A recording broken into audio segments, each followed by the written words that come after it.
오늘 말씀은 마지막 때에 관한 교훈입니다.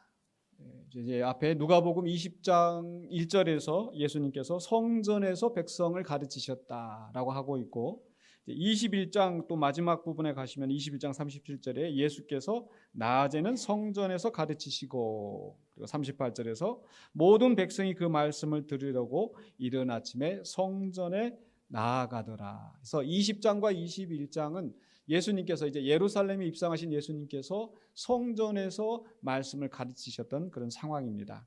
그 가운데 특별히 그 시대의 종교 지도자들, 대제사장이나 또 서기관, 율법사, 바리새인들과 또 논쟁을 하기도 하셨습니다.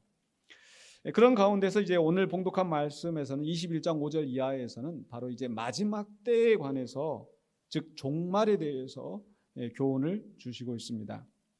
모든 일의 시작이 있고 또한 끝이 있고, 이 역사도 종말이 있습니다. 성경에서는 분명히 종말, 마지막 때가 있는 것을 말씀하시는데, 이 성경에서 말하는 종말은 세상 사람들이 생각하는 종말과는 좀 다릅니다. 세상 사람들은 이제 종말하면은 막 다 모든 게 끝이 나고 없어지고, 그래서 굉장히 두려움에 사로잡히는데, 그러나 성경에서는 그 종말이라고 하는 것이 멸망하여서 없어지는 것이 아니라 하나님이 뜻하신, 계획하신 목적이 이루어지는 완성을 향해서 나아가는 것입니다. 그런데 그 완성을 향해서 나아가는 길이 결코 그냥 순탄하고 평안하게 아무 일 없이, 문제 없이 진행되어지는 것이 아니라 그 안에 많은 또 어려움이 있을 수 있고 또 중대한 일이 있다라는 것입니다. 그렇기 때문에 예수님께서는 또 이 마지막 때를 생각할 때에 우리가 항상 깨어 있으라, 근신하라, 정신을 차리고 우리가 그 마지막 때를 맞이하라고 말씀하시면서 오늘 특별히 종말에 관한 교훈을 주시는 겁니다. 이 종말의 때 무슨 일이 있을 것인가, 여러 가지 사람들이 많은 이야기들 하는데, 우리는 바로 이 예수님이 주시는 진리의 말씀을 듣고 종말에 관한 바른 교훈을 받아야 될 줄로 믿습니다. 먼저 21장 5절로 6절에서 이 예수님께서는 이 성전이 파괴될 것을 예언하십니다. 21장 5절로 6절에서 어떤 사람들이 성전을 가리켜 그 아름다운 돌과 헌물로 꾸민 것을 말하매, 지금 예수님께서는 성전에서 말씀을 가르치시고 있는 거예요.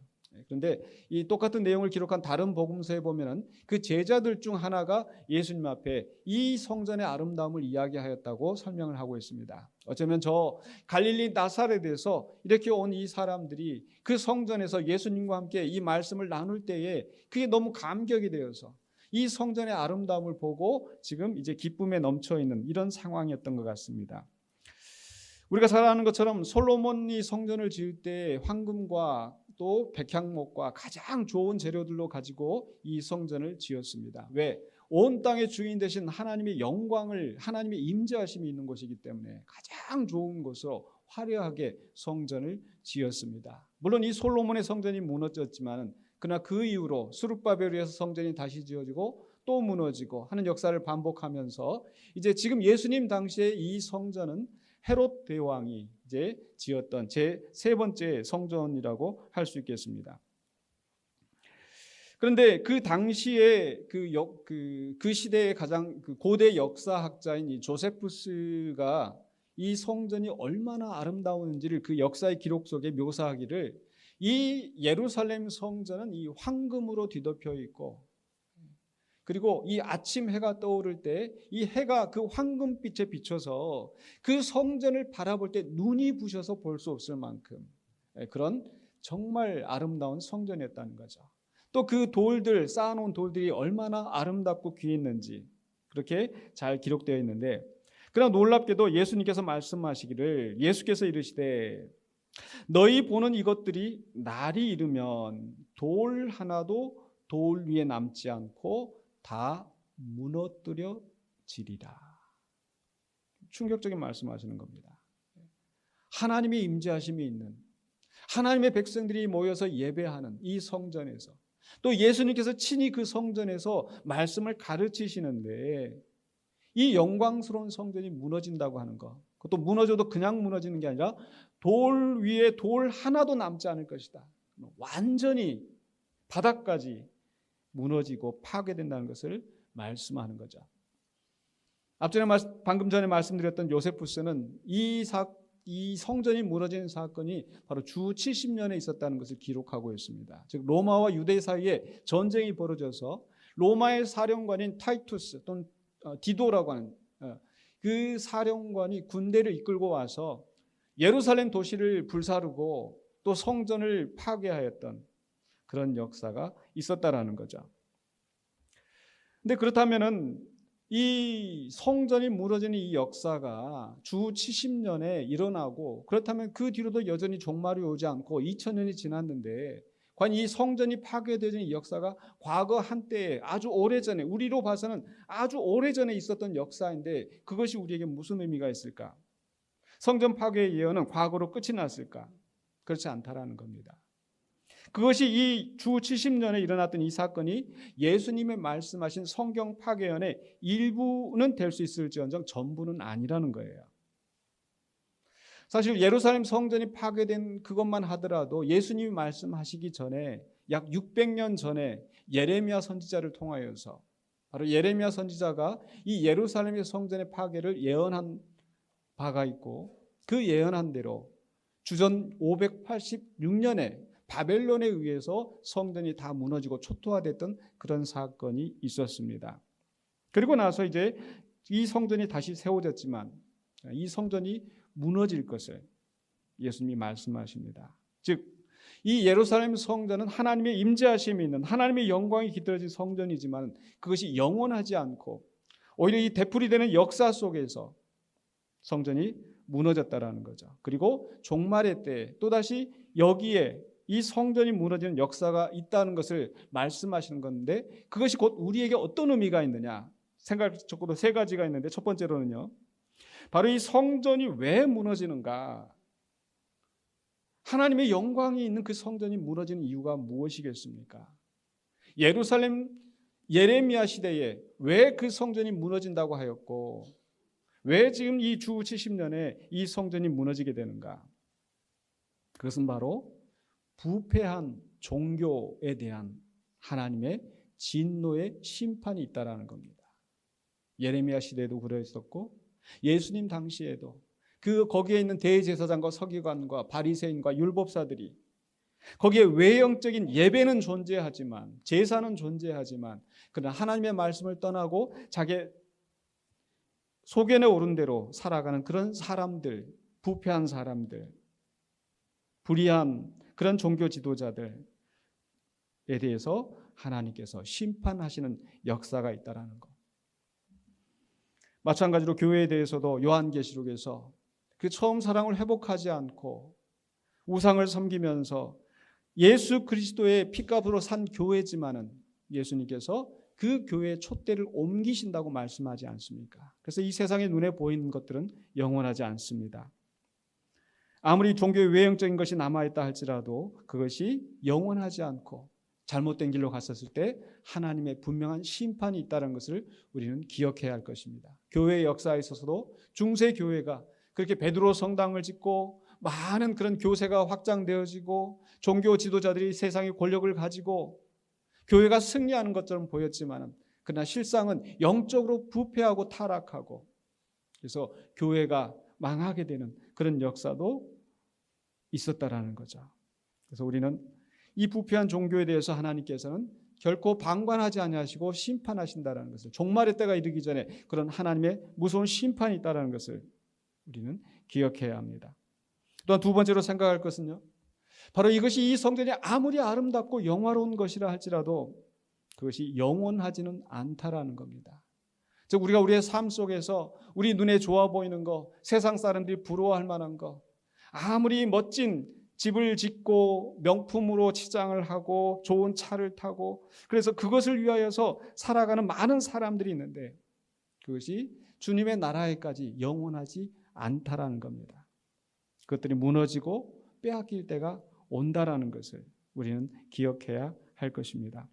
세 번째로는요. 바로 이 성전 파괴에 대한 예언이 우리에게 어떤 의미가 있는가?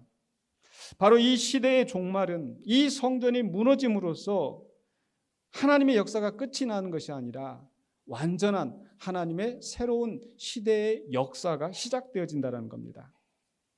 즉 예루살렘 성전이 파괴되어지지만 그러나 예수님께서 말씀하시기를 너희가 이 성전을 무너뜨리라 내가 사흘 만에 일으키리라. 무엇을 두고 하신 말씀입니까?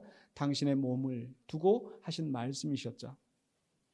바로 참 성전 되시는 예수님, 하나님이 우리와 함께 하시는 그 하나님의 약속을 이 땅에 이루시는 참 성전 되시는 예수님의 역사가 시작되어지는 거죠. 또한 외식적이고 위선적인 그런 종교 생활이 아니라 영과 진리로 예배하는 참 예배가 회복되어지는 역사가 시작되어지는 겁니다. 그렇기 때문에 바로 이 옛 시대의 종말이 멸망이 아니라 새 시대의 성취로 이어진다는 것을 우리는 기억해야 될 줄로 믿습니다. 두 번째로는요, 성전 파괴에 이어서 두 번째로 예수님 말씀하시는 것은 7절로 8절에서 많은 이단들의 적그리스도의 미혹함이 있다라는 것을 우리에게 경고하십니다. 누가복음 21장 8절에 보니까 제자들이 예수님 앞에 질문을 합니다. 그들이 물어 이르되 선생님이여 그러면 어느 때에 이런 일이 있겠사오며 이런 일이 일어나려 할 때에 무슨 징조가 있사오리까? 지금 이 사람들이 이 예루살렘 성전을 보면서 정말 감격하고 기뻐하고 있는데 이 성전이 무너진다고 하는 그런 충격적인 사실을 들었을 때 언제 그런 일이 일어나는지 궁금할 수밖에 없겠죠. 이때 이 제자들이 질문을 하는 것은 앞에서 사두개인이나 바리새인들이 예수님을 향하여서 도전하는, 예수님을 함정에 빠뜨리기 위해서 질문한 그런 질문과는 다른 내용이었습니다. 이런 진정으로 예수님 앞에 배우기를 원했습니다. 그 제자들의 질문은 두 가지였죠. 하나는 언제입니까? 그때가. 두 번째로는요, 그런 일이 일어날 때 무슨 징조가 어떻게 일어나겠습니까? 라고 하는 것인데 한마디로 그들은 바로 그 때가 언제인지를 알고자 했습니다. 우리도 그렇게 만약 그 자리에 있었다면 아마 이런 질문을 던졌을 겁니다. 그러나 바로 그 때를 알고자 하는 그런 마음 때문에 오히려 우리는 이 미혹하는 자들에게 끌릴 수 있다는 것을 예수님께서 아시고 21장 8절에서 이렇게 말씀하십니다. 이르시되 미혹을 받지 않도록 주의하라. 많은 사람이 내 이름으로 와서 이르되 내가 그라하며 때가 가까이 왔다 하겠으나 그들을 따르지 말라. 언제 일어납니까? 라고 물었을 때 예수님께서 몇 년, 몇 월, 며칠 이렇게 딱 해주면 얼마나 좋겠습니까? 근데 예수님은 그렇게 말씀하지 않으시는 거예요. 그러면서 하시는 말씀이 미혹하는 자들을 따르지 말라. 미혹하는 자들은 무엇을 가지고 미혹을 합니까? 두 가지죠. 하나는 첫 번째는 내가 그라. 내가 다시 올 메시아다. 재림 예수다라고 한다는 거예요. 그리스도를 가장하고 그리스도 행세를 하면서 바로 적그리스도. 그런데 여기저기서 많은 사람들이 내가 그리스도라고 하는데 여러분이 적그리스도라고 하는 사람들이 내가 예수라고 하는 사람들이 얼마나 많은 줄 아세요? 어떤 사람이 얘기하기를 바로 우리 대한민국에서만 그동안에 최근에 내가 재림 예수다라고 한 사람이 50여 명이 넘는다라는 거예요. 그리고 거기 또 따라가는 사람들이 있다라는 거예요. 신천지만 하더라도 어떻습니까? 이만희가 내가 보혜사다. 보혜사가 오면 진리를 가르친다고 그러는데 내가 너희에게 진리를 가르치는 보혜사이다, 성령이다라고 하는데 거기에 수십만 명의 수십만 명의 사람들이 거기 따라간다는 거 놀랍지 않습니까? 예전에 나왔던 신앙촌의 박태선이나 또 이런 사람들이 내가 감람나무다, 내가 재림 예수다. 속지 말라는 겁니다. 또 하나 속지 말라고 하는 게 뭐예요? 그들이 주장하는 미혹하는 핵심 내용이 뭡니까? 때가 가까이 왔다. 때가 가까이 왔다. 여기저기에서 적그리스도라고 하는 사람들이 이제 때가 가까이 왔다. 그런데 왜 이단들은 적그리스도는 때가 가까이 왔다고 사람들을 미혹하겠습니까? 그것은 이 종말이 왔다라고 하면 사람들이 겁을 먹게 되고 그럼 정신을 못 차리는 거예요. 사람들을 겁박을 하여서 자신들을 추종하게 하고 더 이상 이성적으로 신앙적으로 생각하는 것이 아니라 그냥 겁에 질려서 그 사람들이 하는 말대로 따라가고 그래서 학교고 뭐 하는 일이고 가정이고 다 팽개치고 오직 그 사람들만 바라보게 되는 거예요. 그렇게 겁을 주니까 때가 가까이 왔다고. 사기꾼들이 하는 수법이 그거잖아요. 뭐 투자 뭐 이런 거 투자할 기회가 있는데 다른 사람 모르고 지금 당신에게만 가르쳐 주는 겁니다. 오늘 3시까지 입금해야 됩니다. 뭐 이렇게 이런 식으로 하면은 이것저것 생각 안 하고 그냥 거기다가 다 그냥 갖다 놓잖아요. 때가 가까이 왔다고 말하겠지만 예수님께서 뭐라고 말씀하세요? 그들을 따르지 말라. 신천지만 해도 그랬습니다. 신천지만 해도 벌써 언제 주님 오신다. 많은 이단들이 주님 오실 날 멀지 않았다. 전부 다 그냥 살림 다 처분하고 다 모여가지고 흰옷 입고 어디 모여가지고 또 저 어디 뭐 피지라는 섬으로 가는 사람들도 있고.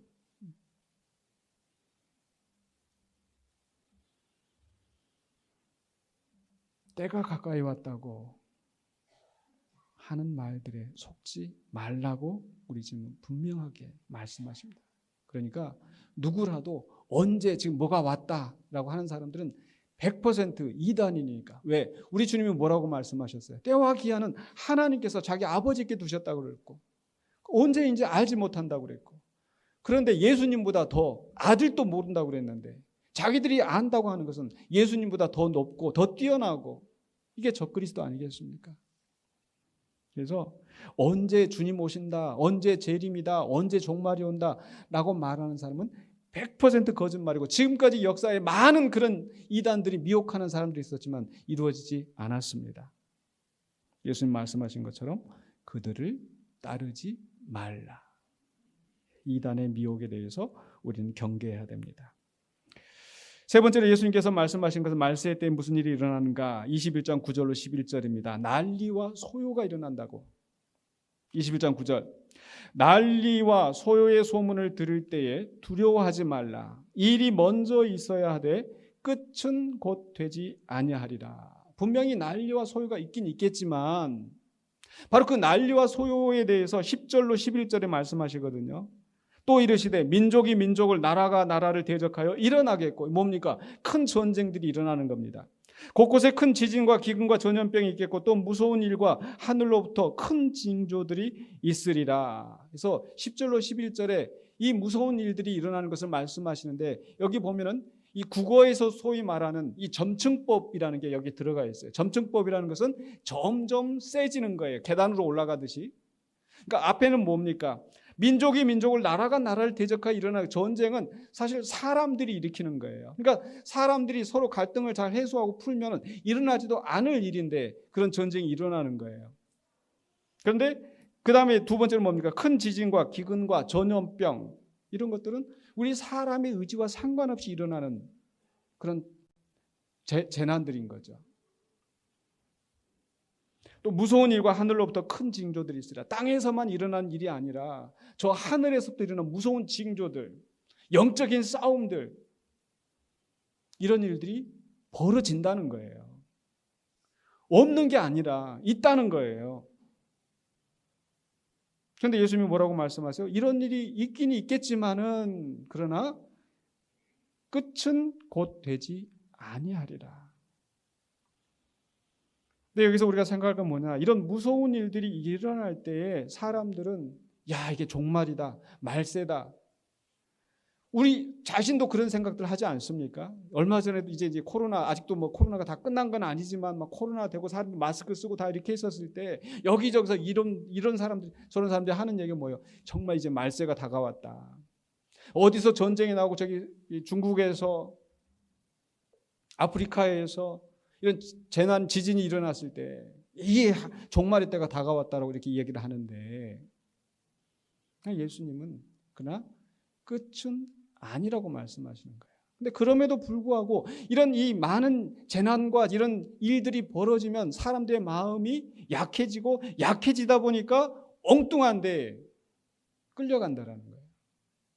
자꾸 그런 말들을 만들어내고 지금은 많이 없어졌습니다. 옛날에는 뭐 컴퓨터 바코드 이게 뭐 사탄의 뭐 666에 어쩌고 저쩌고 뭐 지금은 무슨 베리치 몸에다 심으면 어쩌고 저쩌고 이게 종말이 다가오고 종말의 징조가 어쩌고 저쩌고 거기에 속지 말라는 겁니다. 미혹되지 말라는 겁니다. 미혹되지 말라고 하면서 오늘 21장 9절에서 난리와 소요의 소문을 들을 때에 어떻게 했어요? 야, 끝이 됐으니까 정신 차려라. 예수님 이렇게 말씀하지 않으셨단 말이에요. 난리와 소요의 소문을 들을 때 뭐 하지 말라? 두려워하지 말라. 두려워하지 말라. 이런 일이 있겠지만 끝은 아니다. 두려워하지 말라. 물론 이런 무서운 일들이 벌어질 때, 더군다나 그게 만약 우리 주변에 가까이서 이런 일이 벌어진다고 생각해 봐요.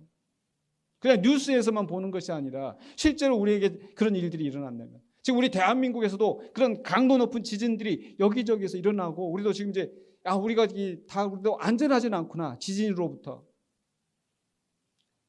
기온이 변화하고 지구 온난화, 이런 일들이 실제로 벌어지는데, 정말 막 지진이 일어나고 전쟁이 일어나고 할 때 왜 두렵지 않겠습니까? 그런데 왜 예수님께서는 두려워하지 말라고 말씀하실까요? 그것은 이런 난리와 재난이라 할지라도 하나님의 주권과 섭리 밖에서 일어나는 것이 아니라 하나님의 계획 안에서 진행되어지는 일이기 때문에 두려워하지 말고 하나님을 신뢰하고 하나님께 나아가라고 말씀하시는 겁니다. 오늘 우리가 교동문 가운데서 교동문 가운데서 읽었던 것처럼, 그러므로 땅이 변하든지 산이 흔들려 바다 가운데 빠지든지 바닷물이 솟아나고 뛰어놀든지 그것이 넘침으로 산이 흔들릴지라도 우리는 두려워하지 아니하리로다. 왜? 하나님이 우리의 피난처가 되시고 하나님이 환난 중에 만날 큰 도움이 되시기 때문에 우리는 하나님을 붙잡고 나아가야 한다는 거죠. 그래서 그 재난의 상황에서 사람들이, 특히 이제 재난이 벌어지면, 이 세상 사람들도 갑작스러운 일이 벌어지면 우리 침착합시다. 왜? 우왕좌왕하다 보면 더 큰 비극적인 일들이 생기니까. 그런 것처럼 이런 재난의 상황이 우리 가운데 벌어질지라도 우리는 두려워하지 말고 하나님을 신뢰하고, 하나님을 신뢰하니까 우리는 아무것도 안 하고 손 놓고 있는 것이 아니라 하나님께서 우리에게 무엇을 하기를 원하시는지 그 하나님의 뜻을 분별하고 나아가야 될 줄로 믿습니다. 그래서 네 번째로, 마지막으로 바로 이 종말의 때 일어날 일들에 대해서, 특별히 12절로 19절에서 예수님께서는 바로 성도들의 박해가 있다라는 것을 말씀하십니다. 재난이 일어나는 것만으로 무서운데, 근데 그렇다면 그 재난 가운데서 하나님이 우리를 보호하시고 지켜주시고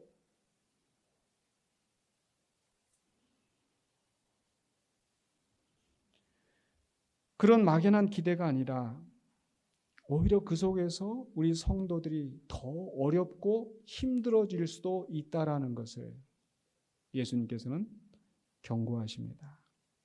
그런데 그런 박해가 있겠지만은 그러나 우리에게 하지 말라고 또 하라고 하시는 말씀이 있어요. 두 가지를 말씀하시는데, 첫 번째는 뭐냐면은 미리 궁리하지 말라. 무슨 뜻인가? 12절에 이렇게 말씀합니다. 이 모든 일 전에 내 이름으로 말미암아 너희에게 손을 대어 박해하며 회당과 옥에 넘겨주며 임금들과 집권자들 앞에 끌어가려니와.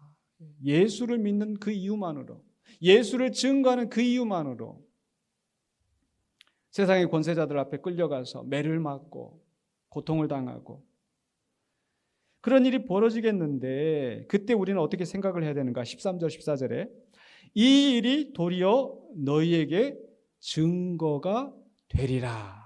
그 말씀은 오히려 이때에 우리가 예수 그리스도를, 복음을 증거하고 우리의 진실한 신앙을 고백할 수 있는, 사람들에게 알게 하는 기회가 된다라는 거예요. 실제로 이 사도행전을 보면은 그 사도들이 오히려 끌려갔을 때 공회 앞에서 증거를 하고, 사도 바울이 증거를 하고 스데반 집사가 많은 사람들 앞에 복음을 증거할 기회가 되지 않았습니까? 그러니까 우리도 마찬가지라는 거예요. 이렇게 성도들이 환난과 어려움을 당하는 것이 우리가 망하는 것이 아니라 오히려 그때를 통해서 복음이 증거될 수 있는 기회라는 것을 믿으시기 바랍니다. 그런데 그럴 때에 어떻게 하라고 말씀하셨는가 하니 미리 궁리하지 않도록 명심하라. 그러면 대책 없이 그냥 우리는 가만히 그냥 있으면 되는가? 어려운 일이 있어도 아무런 대책도 세우지 말라는 그런 뜻이 아니라, 주님이 말씀하시는 것은 그 순간에 인간적인 세속적인 방법을 찾아서 내가 어떻게 하면 피할 수 있을까? 어떻게 하면 빠져나갈 수 있을까? 어떻게 하면 누군가에게 힘 있는 사람들에게 기대서 이런 위기를 빠져나갈 수 있을까? 그렇게 하지 말라는 거예요. 왜? 15절에 말씀하시는 것처럼 내가 너희의 모든 대적이 능히 대항하거나 변박할 수 없는 구변과 지혜를 너희에게 주리라. 우리 주님께서 우리에게 지혜를 주신다고 하셨으니까 성령님의 은혜를 구하고 주님이 주시는 지혜를 구하면서 그러할 때에 우리가 마치 사도행전에 있는 말씀처럼 이 사도들이 무식한 저 촌의 시골의 어부들이고 그냥 단순한 노동자들이고 이렇게 생각했는데 그들이 대제사장과 서기관들 앞에서 담대하게 지혜롭게 말씀을 증거하는 걸 보고 놀랐다고 하지 않았습니까? 오늘 우리들에게도 그러한 역사가 일어날 줄로 믿습니다. 그러면 어떤 박해가 있다 할지라도 우리에게는 두려워할 것이 없다. 하나님을 의지하고 하나님의 도우심을 구할 때 우리가 승리하게 될 줄로 믿습니다. 두 번째로는요, 뭐 하라고 했냐면 16절로 19절에서는 인내하라. 인내하라. 박해에 대해서 더 말씀하시기를 16절로 17절에 심지어 부모와 형제와 친척과 벗이 너희를 넘겨주어 너희 중에 몇을 죽이게 하겠고 내 원수만 나를 모르는 사람이 나를 이렇게 어렵게 하는 것이 아니라 오히려 가장 가까운 가장 믿었던 사람이 부모 형제가 친척이 벗이 우리를 이렇게 어려움에 빠뜨리고 박해를 하게 할 수 있다는 거예요. 또 모든 사람에게 미움을 받을 수 있다. 그러나 그런 가운데서 우리가 두려워하지 아니할 것은 바로 18절 19절에 예수님이 우리에게 보장이 되시기 때문입니다. 너희 머리털 하나도 상하지 아니하리라. 아멘이십니까? 너희 머리털 하나도 상하지 아니하리라. 그 말씀은 우리는 예수님이 함께 하시니까 아무런 어려운 일이 안 생겨. 그러나 교회의 역사에 보면은 이 믿음 때문에 목이 잘리고 감옥에 갇히고 불구가 되고 재산 다 뺏기고 이런 일들이 일어납니다. 그러니까 지금 너희 머리털 하나도 상하지 아니하라는 것은 문자 그대로 정말 우리에게는 아무런 해가 있지 않다라는 것이 아니라 그 해가 있다 할지라도 심지어 그들이 우리를 죽게 넘겨준다 할지라도 우리 하나님께서 궁극적으로 우리를 보호하시고 영광스러운 자리에 머리털 하나도 상하지 않은 채로 세워주실 것을 우리는 굳게 믿습니다. 궁극적으로 하나님 우리를 보호하신다는 거예요. 그래서 우리에게 필요한 건 뭡니까? 너희의 인내로, 즉 인내하라는 거예요. 너희의 인내로 너희 영혼을 얻으리라고 말씀하시는데 이 말씀은 세상의 소리는 너희가 그리스도를 부인하면 예수를 부인하면 네가 살 것이다 라고 우리를 위협하겠지만 그러나 우리가 예수를 부인해서 사는 것이 아니라 우리의 신앙을 고수할 때 우리가 살게 될 줄로 믿습니다. 우리가 인내하며 그 어려움을 견뎌내야 될 줄로 믿습니다. 이제 말씀을 마무리하려고 합니다. 오늘은 2023년 12월 31일 이제 마지막 날입니다. 이제 오늘이 지나고 내일 이제 2024년이 시작되어지는데 시작이 있었고 이제 끝이 있는 것처럼 바로 이 역사에도 시작이 있고 끝이 있게 될 것입니다. 다만 우리는 이렇게 달력을 보면서 하루하루 세면서 이제 몇 시간 있으면은 이제 2023년이 끝이 나는구나 할 수 있지만 그러나 이 종말의 때는 아무도 알지 못하고 오직 하나님만 아신다라는 것. 그럼에도 불구하고 사람들은 여전히 그 때에 대해서 궁금해하고 그래서 더 미혹에 빠지게 되는데 이 제자들조차도 그렇게 다르지 않았습니다. 사도행전 1장 6절로 7절에서 그들이 모였을 때 예수께 여쭈어 이르되 주께서 이스라엘 나라를 회복하심이 이때니까 여전히 앞에서도 예수님께서 여러 차례 그날은 알지 못한다. 아들도 알지 못한다. 그런데 지금 이 부활하신 예수님 정도면은 아시지 않을까? 아마 제자들은 그런 기대 속에서 했을지. 예수님이 뭐라고 말씀하세요? 다시 한번 때와 시기는 아버지께서 자기의 권한에 두셨으니 너희의 알 바가 아니라. 단호하게 말씀하시고 너희의 알 바가 아니라. 그러니까 지금도 그렇게 많이 미혹하는 자들이 이러쿵저러쿵 얘기하면은 그것은 적그리스도고 이단인 걸 믿으시기 바랍니다. 때와 기한은 아버지께서 자기의 권한에 두셨고 너희의 알 바가 아니라. 그럼 너희 알 바가 아니면 어떻게 해야 된다는 거야? 그럼 우리는 어떻게 살아야 된다는 거야? 그래서 그 다음에 사도행전 1장 8절에서 예수님 우리에게 하신 말씀이 있습니다. 종말의 때가 언제인지 궁금해하지 말고 우리는 어떻게 해야 된다? 1장 8절에 같이 한번 읽어보실까요? 오직 성령이 너희에게 임하시면 너희가 권능을 받고 예루살렘과 온 유다와 사마리아와 땅 끝까지 이르러 내 증인이 되리라 하시니라. 무슨 말씀입니까? 어떻게 될지, 언제가 될지, 징조가 어떨지 이런 거 가지고 염려하지 말고, 또 그런 일이 나면 어떻게 할까 두려워하지 말고, 오직 성령의 은혜를 간구하며 성령의 인도하심을 따라 우리에게 맡겨지신 사명, 그리스도의 복음을 땅끝까지 증거하는 그 사명을 감당하라고 주님이 말씀하십니다. 때가 되면은 주님께서 다시 오시고 그 충성한 모든 성도들을 영광스럽게 세우실 줄로 믿습니다.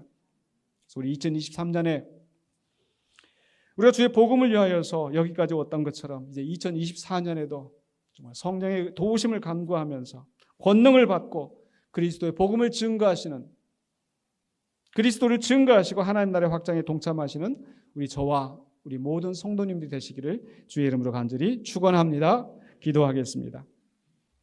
거룩하신 아버지 하나님 은혜를 감사합니다. 마지막 날을 보내면서 주님께서 우리의 마지막 때에 대해서 주신 교훈을 다시 한번 생각해 봅니다.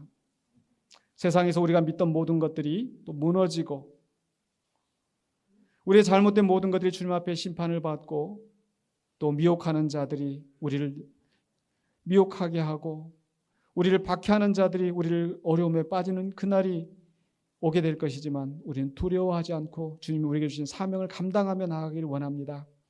올 한 해를 우리가 돌이켜볼 때에 온전히 우리가 사명을 감당하지 못하였던 거 주님 용서해 주시고 이제 2024년에 성령의 인도하심을 따라 권능을 받고 땅끝까지 복음을 증거하는 우리 군산영광교회 모든 성도들과 공동체가 되게 하여 주시옵소서. 예수 그리스도 이름으로 기도하옵나이다. 아멘.